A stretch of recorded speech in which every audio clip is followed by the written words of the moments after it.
ഫെമിനിസ്റ്റുകളുമായിട്ട് relationship വെക്കുന്ന പുരുഷന്മാരുടെ ഭാഗ്യം. ഞാൻ അവന്റെ അടുത്ത് പറയട്ടെ വണ്ടി എടുക്കാം. അവരോട് പറയണ്ട, ഞാൻ കയറിയിട്ട് പറഞ്ഞാൽ മതി. എനിക്ക് സൈഡ് സീറ്റ് വേണേ. ഇത് വണ്ടി എടുത്തോ. വിട്ടോ വിട്ടോ. അയ്യോ ഞാൻ കയറിയില്ല. നീ ആട്ടോ വിളിച്ചു. കാരണം ഇഷ്ടം പോലെ സെക്സിന് ഒരു പഞ്ഞവും ഉണ്ടാവത്തില്ല. ഇവളാള് കൊള്ളാമല്ലോ.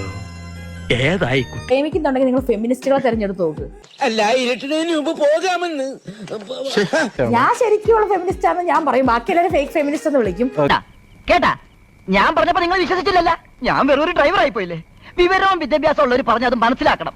അതുകൊണ്ട് ഞാൻ അവർക്ക് സമാധാനം കിട്ടാൻ വേണ്ടി അപ്പോ താങ്കൾ ബോയ് ഫ്രണ്ടിന് ലോട്ടറി. ഇന്ന് നമുക്ക് ഇവിടെ തന്നെ കൂടാ. എല്ലാം അറിഞ്ഞിട്ട് തന്നെ കാര്യം. തമ്പി 2 കസേര എടുത്ത് പുറത്തേക്ക് ഇടുക. ഫെമിനിസ്റ്റുകളുമായിട്ടുള്ള റിലേഷൻഷിപ്പ് കാരണം വിളിച്ചന്വേഷിക്കുക. അതാ ഞാൻ പറയാം, ശരിക്കുള്ള നമ്മൾ അവരെ വിളിക്കാനൊന്നും പോയില്ല, പോയ വഴി.